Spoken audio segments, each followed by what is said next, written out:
last year 2022 was a very good year for me because I had a lot of testimonies. I had a lot of people who came back to tell me, oh, my video has been very helpful to them.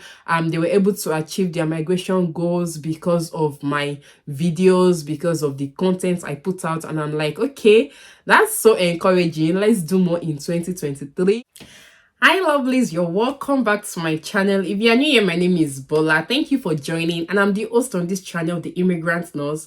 If you are a return subscriber, thank you for coming back again. In case you are new here, on this channel we share information about migration opportunities, and I also talk about my lifestyle as a nurse in the United Kingdom. So if that is something that might catch your interest, please consider hitting the black subscribe button down below.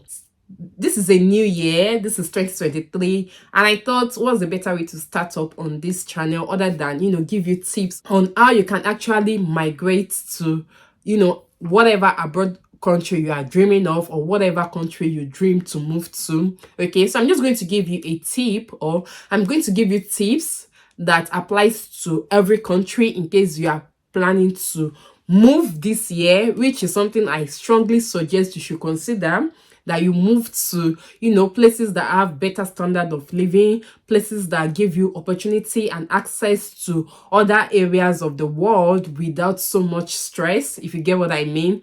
Yeah, if you're not following The Immigrant Nurse on Instagram, please consider visiting our Instagram page. We have a lot of information on them that we share, a lot of opportunities about work, study, migration that we share. So please consider checking out our Instagram page. Now to the video of today. First things first, I'm going to tell you that if you're planning to migrate in 2023, just prepare yourself that you're actually putting in a lot of work to do that, because migration is not as easy as people make it look like. I know a lot of people talk about migration, traveling, moving abroad and all of that.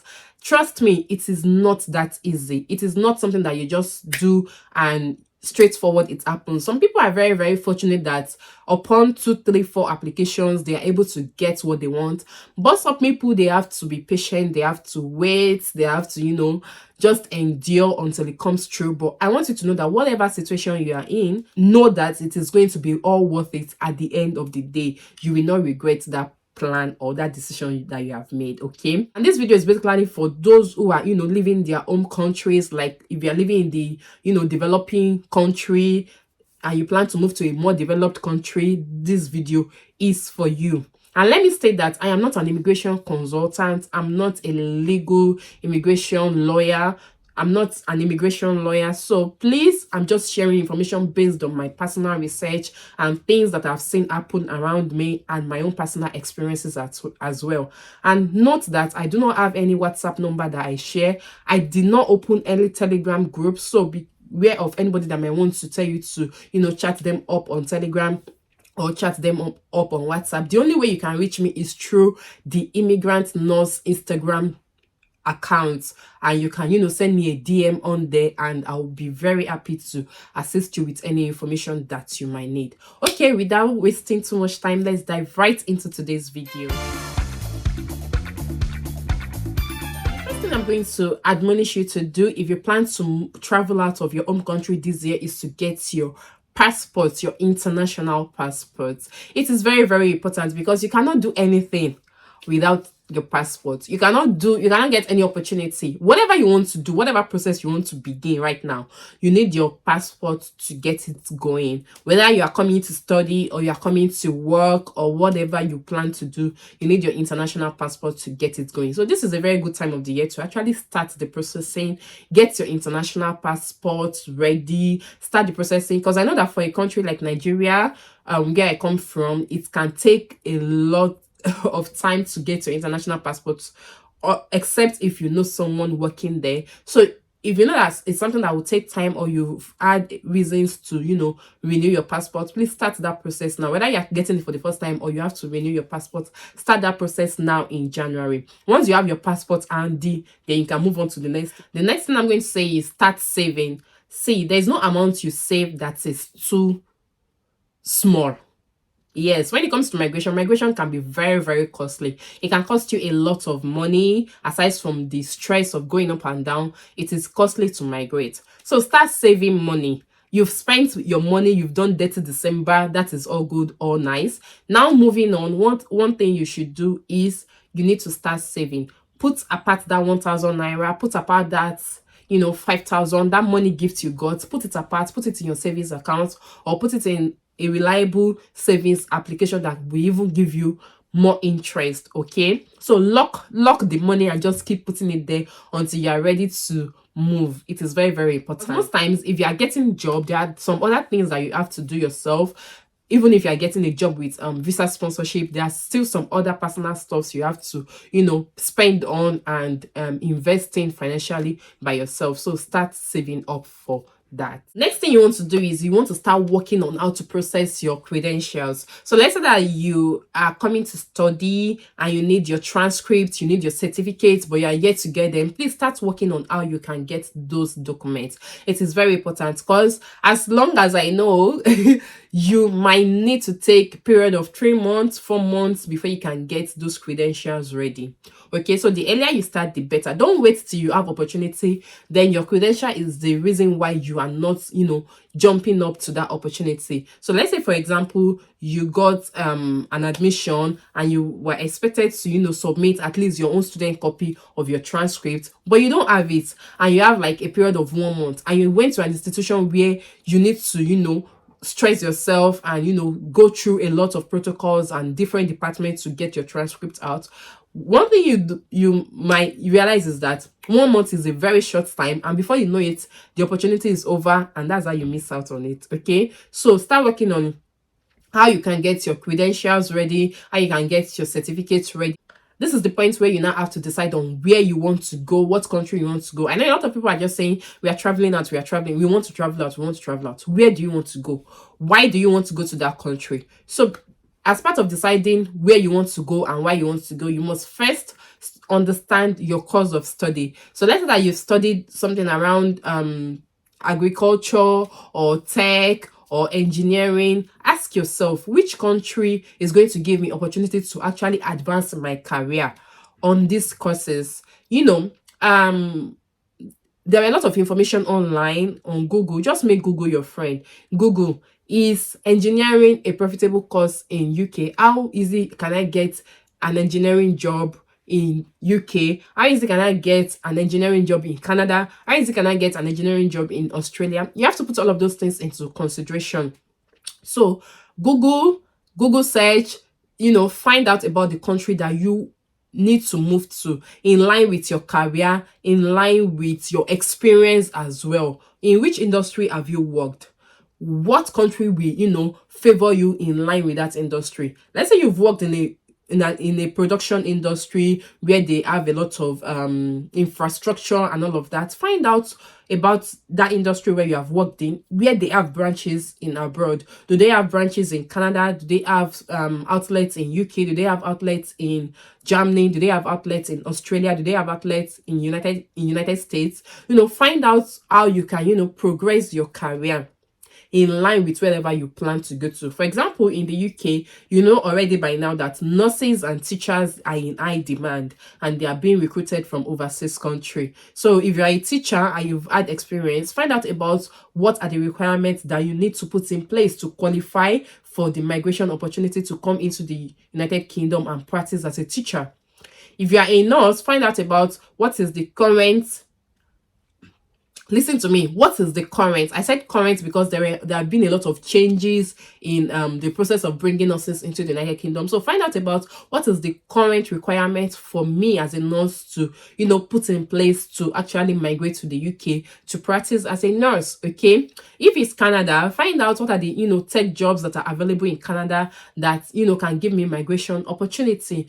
Just research. If it's New Zealand, find out about the care worker visa that is currently ongoing. Find out about how you can put yourself in the space where you will be good or considered qualified for, migration opportunity. Whether it's Germany, considering the current work visa that is ongoing, find out about how you can, suit or fit into that as well. So decide on which country you want to go. You can have two options. Say, okay, let me consider Germany and Canada, or let me consider UK and New Zealand. You can have two options and, try to pursue it alongside each other, and whichever comes through first, you can go with that. Or you can just tell yourself, I am going to Australia it is. Okay, and you are focusing on Australia. What are the things you need to do? Do I need IELTS? Do I need this? Do I need that? Find out and decide the things you need to work on. Another thing you need to do is you need to decide whether you are going to actually work or you are going to study. You have to put this into consideration. Let's say you've actually done a particular course that doesn't favor you to, get a job in abroad or in overseas country. You can now say, okay, let me consider the study route. For me to apply as a student, what are the things I need? What is my previous educational background? Am I planning to switch career? Am I planning to change my course? Okay, I have studied psychology back in my undergraduate days, and I'm going for masters. What courses can I consider? Do I still want to, study psychology for master's level? If you want to study psychology for master's level, ask yourself, what branch of psychology do I want to, consider? Is it clinical psychology? You have to ask yourself all of those questions. Or, okay, I have studied a different course entirely. I am trying to switch career. Maybe, okay, you've done philosophy, you're trying to, apply to study social work, or you've studied electrical engineering and you're trying to apply to study cybersecurity. You need to find out, okay, about what exactly you want to do. Are you studying? If I'm studying, am I switching my career? If I'm switching my career, the career I am switching to, will it give me job opportunity to stay back in the country I have migrated to study in? So you have to ask yourself all those questions and find out what exactly is applicable to you and how you can use those information to your advantage. So it is very, very important to do that in 2023. The next thing you want to do is you want to work on your resume. When I say you want to work on your resume and CV, let me give you an insight to that. So go through your current CV or your current resume, look at it very well, and ask yourself question: Is this really along the standard of the country I plan to move to? Okay, you want to move to Canada, for example. Find out about what the Canadian standard of resume should look like. Then you can now put your resume in that, state, so that it will qualify for whatever job you have plans to apply for. Or you've got through your resume and you are not proud of it. You're like, why is this so scanty? Like, after my university education, I don't have anything else to show aside from my experience. And okay, you plan to move to a country, and find out about, are there relevant courses you need to do? Are there relevant certifications you need to get to make yourself valuable in that country you plan to migrate to? So get those courses, get those certifications, and include it in your resume. So that will give you an upper hand.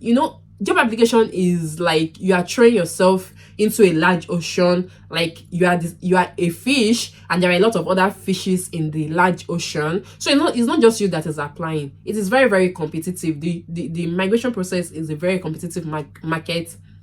The job application process is a very competitive one. So you have to put yourself in a good state where you will stand out and your resume will be, looked at, and it will be considered twice. So you want to work on your resume, if you get what I mean. So work on your resume, get the relevant courses, get the relevant certifications, put your resume in standard with the country you have plans to migrate to. Each country has their standard of resume. So find out what is applicable to the country that you plan to move to and put it, in that state, so that it will be relevant. Another thing you want to do is you want to, put your documents within reach. What do I mean by that? Okay, let me give you an example. While I was applying for a job to come into the United Kingdom as a nurse, most of my application, I did it during my break period at work back in Nigeria. So at work back in Nigeria, we used to have break period. So most times I don't use my break period to, mingle and do unnecessary stuff. I use my break period to apply for jobs. So what I did was I had all my necessary documents scanned into my email. Okay, so it's very easy for you to just apply for code mail. If you're applying for job, just type, my name is this, I've studied this is what I have, this is what I am qualified for, and I am applying to your institution. Attached is my certificate, my international passport, my license, my cover letter. You just attach everything. So if you already have it scanned in your mail, it's very easy to just pick those attachments, include it in the mail that you are sending, and in, let's say, in less than 15 minutes you've sent out application. So in like 1 hour of my break period back then, I can send out minimum of 5 applications at a go, because I already have my document backed up in my email. So it was very, very handy for me. So you might also want to do that, incorporate that. It will also help you and give you the chance to put out more applications, because most times then, once I'm back from work, I have house chores to do,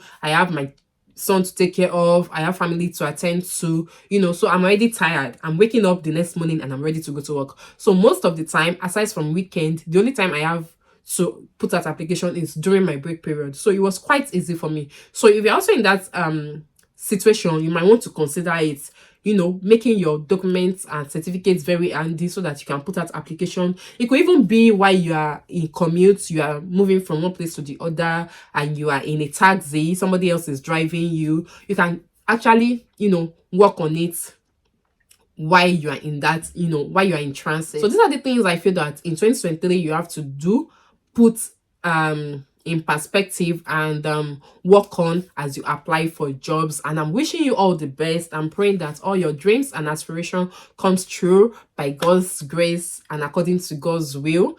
And I look forward to welcoming you to the abroad in 2023. Thank you so much for watching, guys. I hope this video has been very helpful. In case you have any questions or further comments, please drop them in the comment section down below and I'll be glad to address them. Thank you so much. I look forward to sharing more opportunities with you this new year and bringing more information to you about migration opportunities.